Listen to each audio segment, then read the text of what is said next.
Are we ready to get started? Yes? Okay, Rewilding software engineering. I'm going to do a quick recap of the keynote I did yesterday. Did anybody not see it? Okay, so it's good that we're doing a recap. Then I'm going to talk about the question of who needs engineers. Then we'll get on to the question of architecture. Then we'll get on to the question of decision making. And finally, we'll talk about legacy. And we're going to do this all in 40 minutes. So recap. I started off by talking about how I was this CEO completely clueless, and then purely by happenstance, I came across the work of Sun Tzu, and I got really fascinated by these 5 factors: have a purpose, a moral imperative to do something, understand your landscape, understand how the landscape is changing, then you get into principles and doctrine, and finally you get into gameplay. And I became particularly fascinated by this concept of landscape. And how do you map technological, economic, social, and political spaces? And it turns out it's quite easy. You start by asking the question, who are your users? So you know your users, they are the anchor for your map. Then you focus on the user needs. So these users need this or that. Then you know the details, so you understand the supply chain. So when we talk about supply chain, value chain, if it's within an organization, we call it the value chain. If it's across organizations, we call it a supply chain. It's basically a chain of needs. But that's not quite enough, because you also need to understand what is being considered. So you have to ask how evolved this component is. So there's a world of difference between a custom-built rack and a commodity rack. So you simply ask all of the components, how evolved? And that gives you a map. Make sense? Good, right. And once you do that, you can start doing pre-mortem challenge and post-mortem learning, which is how we learn patterns. So before we start something, we create a map of the space, we challenge what we're going to do, then we go build it, and afterwards we use the same map to look at what's changed, and that's where we learn patterns. So things like use appropriate methods. There's no such thing as a one-size-fits-all method. Doesn't matter whether we're talking about finance or project management or even purchasing. So if you look at something like project management, what we do on the left-hand side is we build in-house with agile techniques, then off-the-shelf products, possibly building with lean in the middle, and then much more using techniques like Six Sigma or outsourcing on the right-hand side. So there's no such thing as a one-size-fits-all. Now, one of the questions I was asked yesterday was about agile. Let me just be very, very clear. There's a world of difference between using agile, as in extreme programming, which you would do for the stuff on the left-hand side because change is the norm, and being agile as an organization, which requires you to use multiple methods or multiple appropriate methods. If you try to use agile as in extreme programming across the entire system, the one thing you won't be is agile. Does that make sense? Basic lessons. All right, good. Then we get on to climatic rules. So these are patterns which occur in the economy. You don't get a choice over them. They occur if there's supply and demand competition. So everything evolves. Nothing is static. Past success breeds inertia. We get very good at doing something. We have inertia because of pre-existing capital, pre-existing practices. You get co-evolution of practice. As the underlying component changes, the practices we need to use change, which is where we get things like DevOps from. Efficiency enables innovation. As we standardize components underneath, we get much, much faster at building higher order systems. That's effective componentization. And higher order systems create new sources of value and worth. So, for example, video streaming. Okay. That's what happened in cloud. No different with serverless. Again, a bunch of components evolved. You got a co-evolution of practice, which eventually we called FinOps. You got new things being built on top. I know people don't talk as much about serverless these days. That's because it's being used everywhere. And then it's no different for large language models. What we've got is industrialization of machine learning, co-evolution of practice. We still don't know quite what those practices are going to be. New needs built on top. So exactly the same. So that's the recap. Now let's go to who needs software engineers. Back in 2006, between 2006, 2010 in the cloud world, you had things evolving, efficiency, you had the speed, you had these new values being created, and this stuff over here was uncertain. We didn't quite know we knew practices would appear, but we didn't know it was going to be called DevOps, and we didn't know what those practices were. We knew that new values, new needs would appear, but we didn't know exactly what they were. This is what we call the adjacent unexplored. We know it's going to happen, we just don't know what it is. And I got to ask a question about the adjacent unexplored and also this evolution axis, so I'm just going to quickly explain that. The Genesis custom product converging. Do you remember I said if you map, you need consistency of movement? Anchor position and consistency of movement, yes? Okay, so it's fairly easy with a geographical map because if I'm going from Thermopylae to Thebes, if I'm walking, it's highly unlikely that Thebes will have moved out of the way as I'm walking down there. All right? Now, if I took, say, 200 million years to do my journey, that's a different matter, okay? So if I take 200 million years to walk from, Thebes to Athens, they may have moved. So I was looking at things like electricity, starting with a Parthian battery, and it took 1,400 years before that industrialized to more of a commodity. And then I was looking at computing, so you start with the Z3, 1943. It took about 60 years for that to industrialize. Okay, these are not 200 million years. These are within our lifetime. So the environment is changing. So it's a bit like Thebes is moving out the way. So how do you create consistency of movement? Well, I thought, why don't we describe movement through change itself?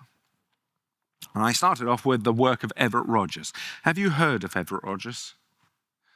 Diffusion of innovation, okay? Have you heard of Geoffrey Moore? Crossing the chasm? Yeah? So Geoffrey Moore took the diffusion of innovation, took a little bit out, and called it the chasm. So what you've basically got, this is the original work, is a percent adoption of a change over time. And I thought this is going to be really simple. I just have to find the percentage at which things evolve, become more of a commodity or product or something like that. Unfortunately, none of the data fitted. And it took me ages to work out why.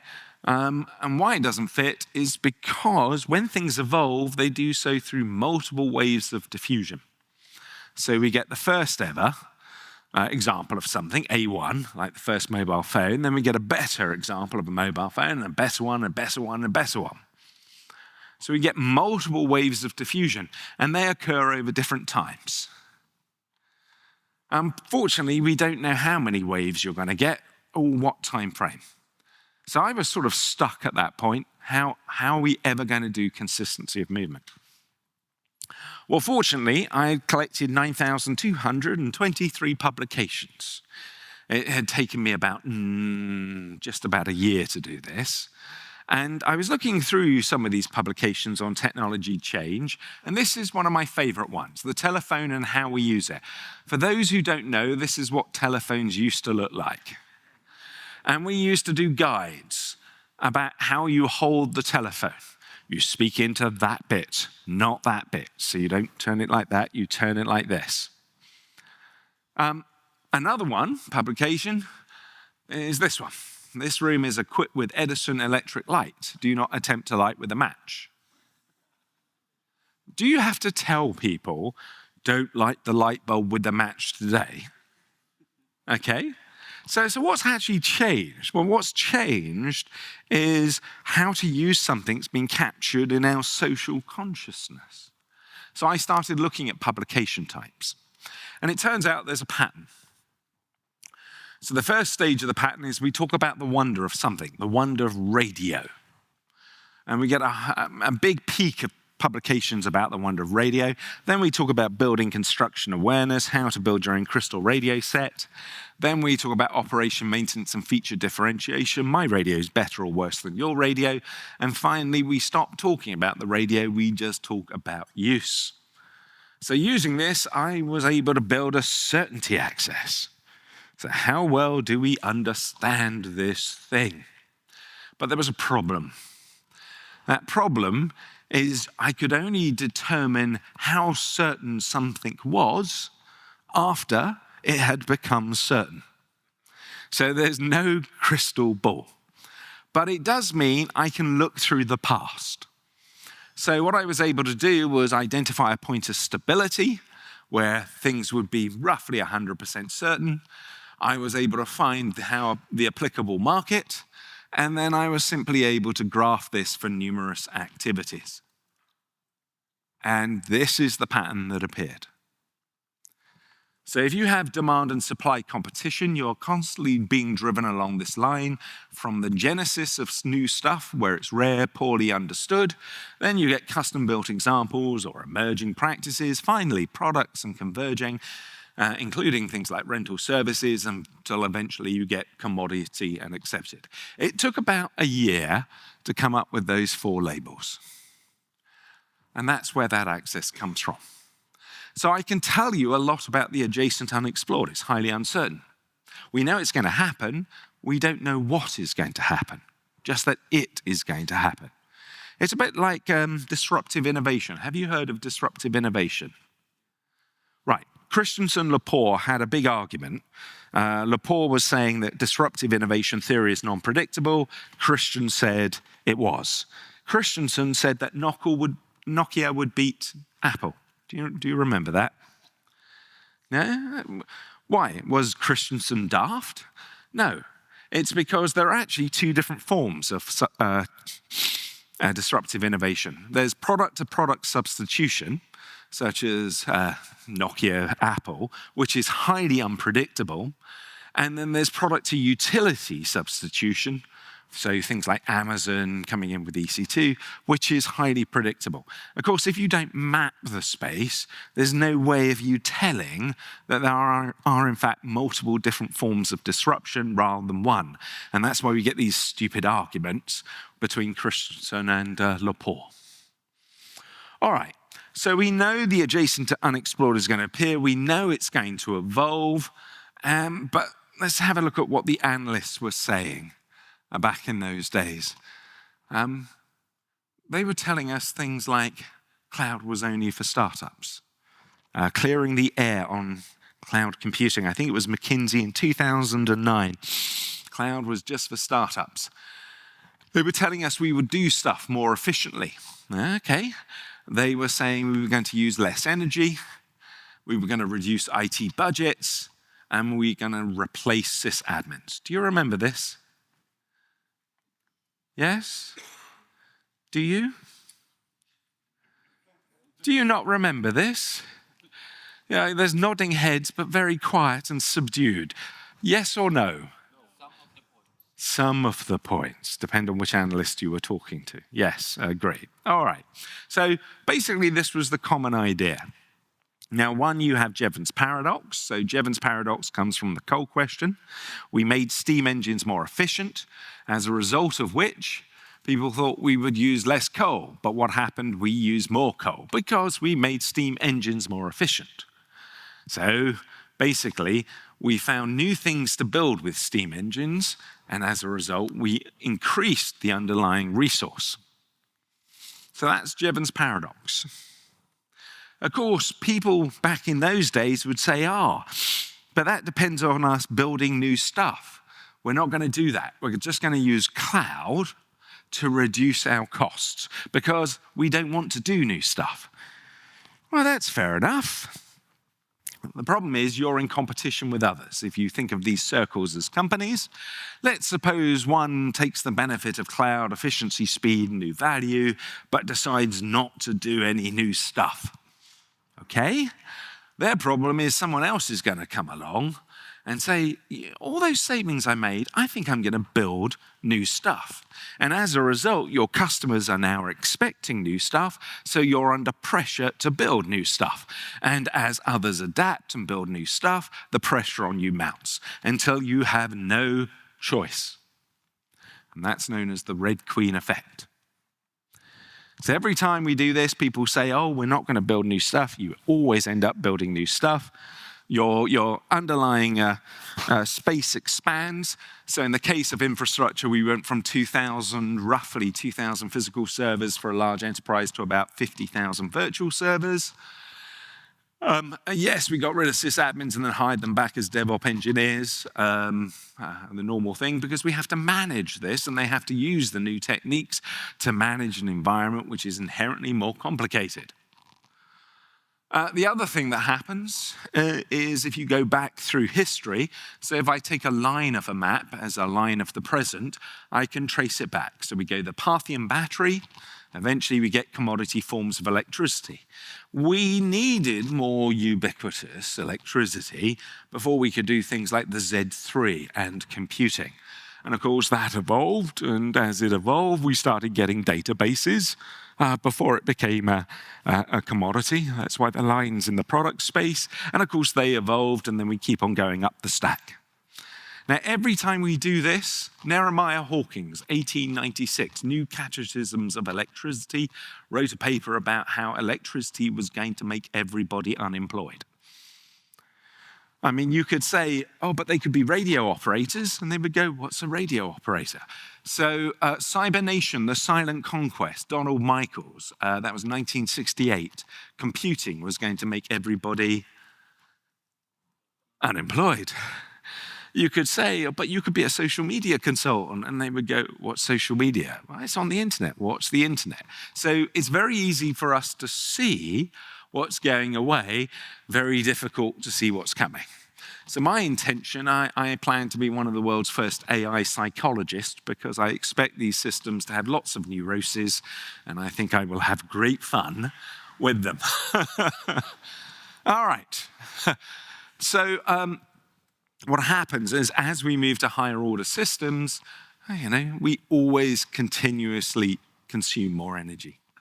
So if you want to solve the environmental problem, I'm afraid you have to look at the means of production. So only for startups? No. Red Queen effect, do stuff more efficiently? Slightly, but we'll just actually end up doing more stuff. We're going to use less energy, no chance. We're going to reduce IT budgets, forget it. And we're going to replace sysadmins. Oh, you must be laughing. Okay?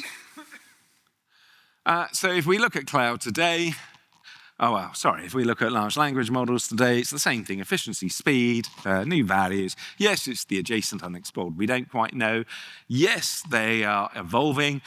Yes, we are going to start doing more stuff. So we're increasing the consumption of the underlying resource. Yes, Jevons paradox comes into play. All right? So you're going from 20 to 30 million lines of code in your average enterprise to about 1 billion. Are you aware of that? Okay. It's going to expand. Good fun. So someone's got to manage that architecture. So we better talk about architecture. I said the tools, language, and medium are changing. I just want to focus on the medium bit. This shift of conversation as we move from text to images. So this is a map on the right-hand side. This is the code on the left-hand side, which generates the map. And when we talk about the map, we talk about objects, relationships, context. And when we talk about the code in that particular medium, we talk about rules, syntax, and style. So the method, the type of conversation we have changes with the medium.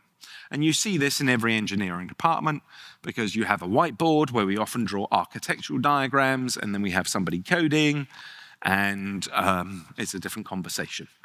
Make sense? Good, right, super duper. Okay, so we have this idea that what we're going to do is we are going to write the architecture and we're going to get the large language model, GPT, to replace the coder. It's a very popular idea at the moment, okay? So this is an architectural diagram. It's a pretty poor one. And this is what the actual architecture looks like. Hang on, what? Okay, so this is 7 different teams building the same system with the same tools, the same environment, the same specification, and the same architectural diagrams. So, is the architecture the same? No. Why not? It looks different, yes. In physical buildings, we have buildings control. So we have an architect produces the building, designs the building, a builder builds it, and buildings control comes along and says, have you built it properly? Do you do that in software? No. Okay, fine. Cool. But the point about this is the code is the architecture. Sorry about that. So your architectural diagram's a little more than wishes, intents, and beliefs. And the real architect and decision maker is the person writing the code. So if you replace this person with a large language model, who's making the real decisions? The large language model. And if it comes with its own values, because we talked about the sovereignty stuff, it's going to embed those. I mean, yes, you can come up with I do a lot of vibe coding. A lot of vibe coding. And I do true vibe coding, and then I do software engineering plus AI. So the true vibe coding is quite fun because I don't look at the code. And so about a year ago, I built a system with an agentic swarm, and basically I created a specification, got it to build, and as part of this, I got it to build me a testing engine. And it created this testing engine. I was really excited. Every time I created new functionality, it would add a new test. It was like, awesome. I could run the testing engine and run the test, get the logs, give it to the swarm. It would fix the problems. Yay. About 6 hours in, I started to get suspicious. So I looked at the code. I broke the rule of vibe coding. And what it had done is not built me a testing engine. It built me a simulation of a testing engine. So every test was, what's the probability of this function failing? And if it fails, what's the likely error message? So it hadn't tested anything, all right? But I only discovered that by looking at the code. All right? So yes, you can come up with specification diagrams and all the rest of it, wishes, intents, beliefs, but remember these are non-deterministic models, and ultimately, the real architect and decision maker is the person writing the code. But that's okay, but you have to answer this question: how much do you value a human being involved in the decision making? How important? That's the big architectural question for you. So if I look at a map, I might go, well, we're going to outsource this bit, so we don't really care. This stuff over here, I might prototype. So yeah, I'm going to do some vibe coding. That's perfectly fine. This stuff over here, I'm going to do a mix of software development plus large language models. This stuff over here, I might use some autonomous agents. But the point about this is to question, where do we value humans in the decision-making process? How many of you do that? 1. Fantastic. Thank you. Right. So this now leads us to decision making. I'm a physical engineer, and I like making soups. So when I make a soup, I use a blender because they're very good at making smooth soups. Now, if somebody asked me to build a deep mine shaft, I probably wouldn't use a blender for that. It'd be a pretty poor thing to do. What I would do is I would use mining equipment. So in physical engineering, we use highly contextual tools. There is one engineering subject which doesn't use contextual tools, but is constantly trying to use standardized tools. Do you know what engineering subject that is? Software. Yes, okay. So I'm building an electronic healthcare record system.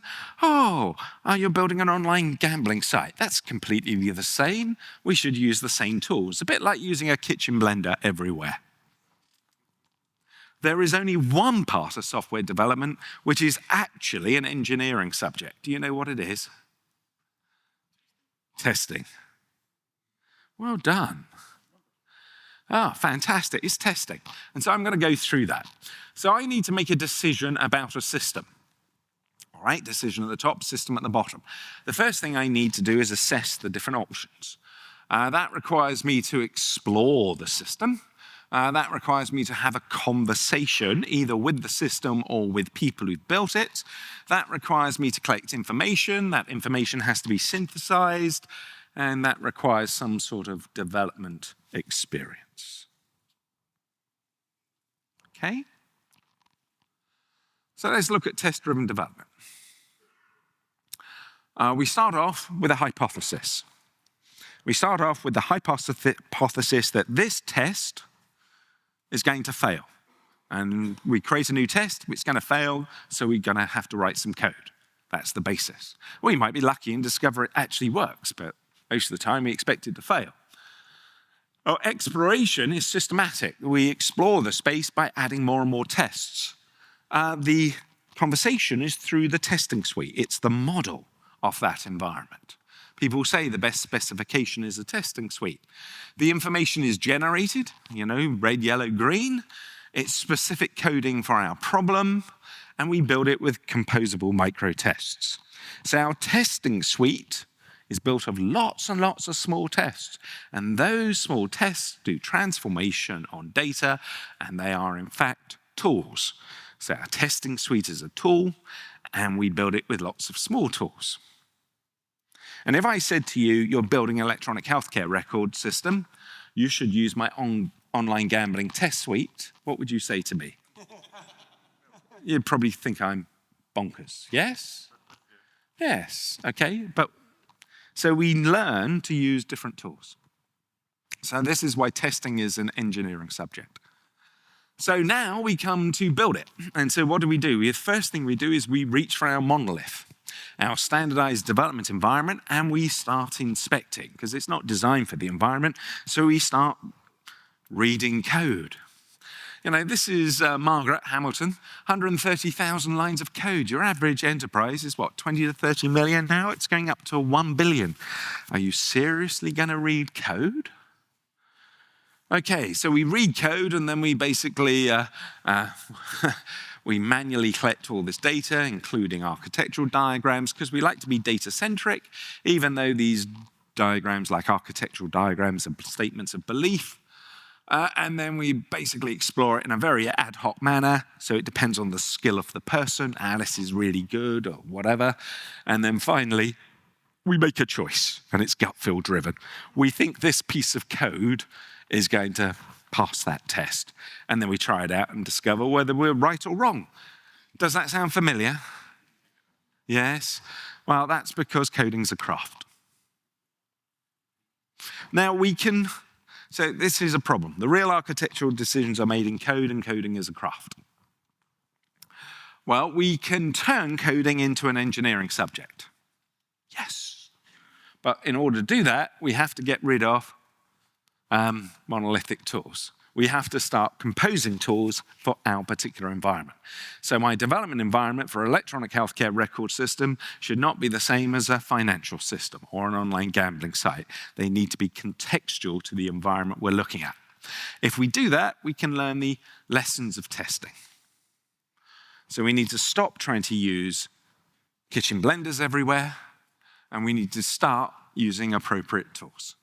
Of course, vendors don't like that, because they want to sell you standardized tools, particularly standardized tools with robots or large language models now, because if you're building a deep mine shaft, what you obviously need is a kitchen blender with a robot. And that's the logic of the arguments. We need to change that.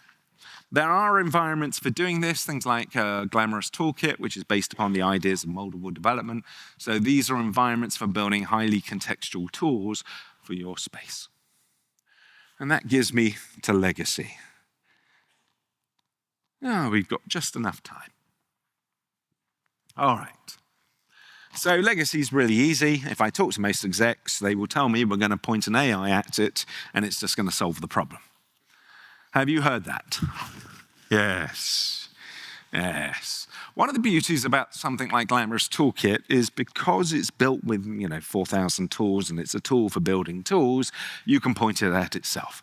So we can do lots of code analysis. It has the tools built in it. So we can non-deterministically, deterministically create the architectural diagrams out of it. So this is basically a code analysis with all the tools and where they're repeated inside other tools. And what this means is, I can very concrete say I've got 1.5 million lines of code, it has 194 components, 396 direct dependencies, and I've got a deterministic tool which will create the architecture for me. Really, really simple. So what I do, and I do this with Tudor Gerber, is we tend to take various large language models and we point them at this environment to see if they can generate the architectural diagram. One was really crafty because it discovered the tool for generating it, so it just ran that. And I've got to say that was impressive. So we took the tool out and forced them to actually try and generate it itself. And on average, they don't do too bad. The black dots are the bits it got right. The red dots is where it's missing. On average, they miss about 20 to 40% of the architecture. So they get about 60 to 80% right. Now, if you've got a legacy environment, you might be thinking, wow, we can get 60 to 80% of the architecture right. Isn't that fantastic? Yeah, but the problem is you don't know which 20 to 40% is actually missing. And the only way to solve that problem is to go back and recode. Okay? So is there a way of actually using them? Yes. So I tend to use large language models to generate hypothesis. So when I'm looking at a space, because hallucinations are not a bug, they're a feature. It comes up with really crazy stuff, which is interesting to look at. Most of it's junk, but it's interesting to look at because that's the process of generating hypothesis.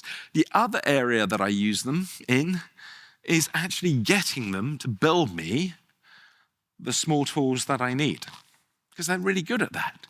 And you get a small footprint of code, which is, deterministic. You can read it and you can run it against your system.